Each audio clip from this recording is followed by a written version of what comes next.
की ओर जाएंगे। मेरे प्रियो, परमेश्वर हमारे चारों ओर है।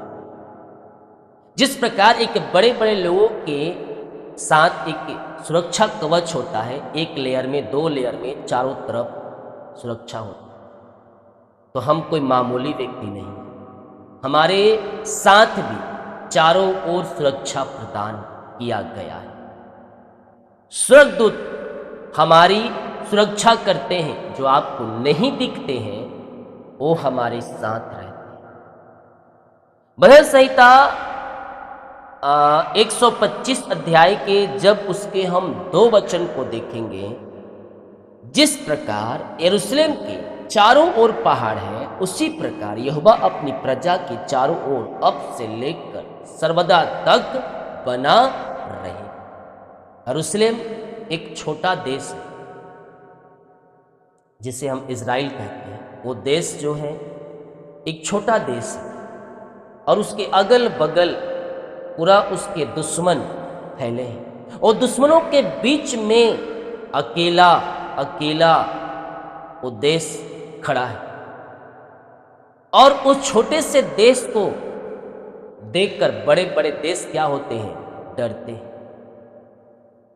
वहां जो अगल बगल में जो उसके देश है, कंट्री है, उन लोग के सामने अकेला इज़राइल खड़ा हुआ। हालेलुया। तो यहां कहता है यरूशलेम के चारों ओर पहाड़ है, वो पहाड़ों से घिरा हुआ, परमेश्वर ने उसे कवच देकर रखा है। हालेलुया। परमेश्वर जिसके साथ रहेगा वो हमेशा जय पाएगा। वहां अगल बगल में उसका देश घिर के बैठा है और हमेशा वहां तैयारी रहती है, युद्ध की अभी भी चल भी रही है। कुछ दिन पहले आप सुने होंगे। तो मेरे प्रियो, परमेश्वर जिस प्रकार यरूशलेम के चारों ओर है, पहाड़ से घिरा हुआ है, उसी प्रकार हमारी चारों ओर, हमारे घर के चारों ओर, हमारे परिवार के चारों ओर स्वर्गदूतों के रूप में सुरक्षा प्रदान करता है। भजन संहिता 37 अध्याय के 5, अपनी मार्ग की चिंता यहोवा पर छोड़ उस पर भरोसा रख, वही पूरा करे। शैतान यह नहीं चाहता है कि आप छुटकारा पाए चिंताओं से, बोझों से। कभी इस बात की चिंता, कभी उस बात की चिंता, कभी इस बात की चिंता। चिंता किसे बोलते हैं? यानी कि एक बात को लेकर आप उसके बारे में दिन रात आप चिंता करें। यानी कल हमें सुबह जाना है जल्दी, तो हम रात को प्लानिंग किए हैं, तो सुबह जल्दी उठना है, उसे चिंता नहीं कहते। चिंता उसे कहते हैं जो एक बात को पकड़कर दिन रात आप उसी पर विचार कर रहे हैं, सोच रहे हैं, कल क्या हो, परसों क्या हो, शाम को ही करना है। मतलब उसी बात को आप दिन दिन भर रिपीट कर रहे हैं, चिंता उसे कहा जाता है। एक बात को पकड़ लिए कि मुझे दोपहर में कल ये करना, उस बात को 3 दिन पहले से आप रिपीट कर रहे हैं और नहीं होगा, नहीं होगा, काम नहीं होगा, ये नहीं होगा, वो नहीं होगा। निगेटिव थॉट जो आते हैं, बुरे विचार जो आते हैं, जो आपके विरुद्ध में होते हैं, उसे निकालते। हम प्रार्थना किस लिए कर रहे हैं? उस काम को सफल होने, आशीष पाने के लिए, चंगाई पाने। हालेलुया।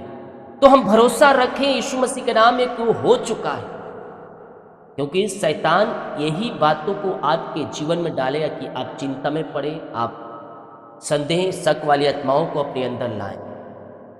लेकिन हमें इन सबों से छुटकारा पाकर हमें यीशु मसीह के वचन पर जय पाना है, ताकि हम जयवंत बनते जाएं। स्वर्ग का परमेश्वर हमें हर एक क्षेत्रों में आशीषित करना चाहता है। वो एक क्षेत्र में हमें सीमित नहीं रहने देना चाहता। आप चाहे जिस क्षेत्र में कार्यरत हो, उन सारे क्षेत्रों में आपको आशीषित करने के लिए तैयार। लेकिन करना क्या होगा? उसका विश्वास करना, भरोसा करना हो।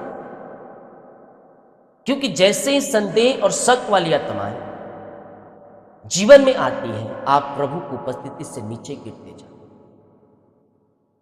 व्यवस्था वर्णन 33 अध्याय के जब उसके हम 27 वचन को देखेंगे, आदि परमेश्वर तेरा गृह धाम है और नीचे सनातन भुजाएं, वह शत्रुओं को तेरे सामने से निकाल देता और कहता है उनको मैं सत्यानाश कर दूं।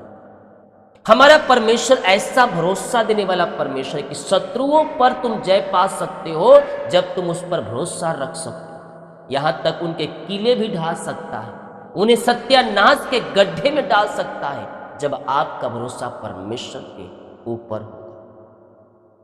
और आपको थामने के लिए परमेश्वर तैयार है। ये भजन संहिता 18 अध्याय के 16 वचन साबित करते हैं। उसने ऊपर से हाथ बढ़ाकर मुझे थाम लिया और गहरे जल में से खींच लिया। जब तुम्हारे पैर फिसलने लगे तब प्रभु को पुकारना, उससे पहले पुकार ले। हालेलुया। तो कैसे पता चलेगा मेरा पैर फिसलने को है?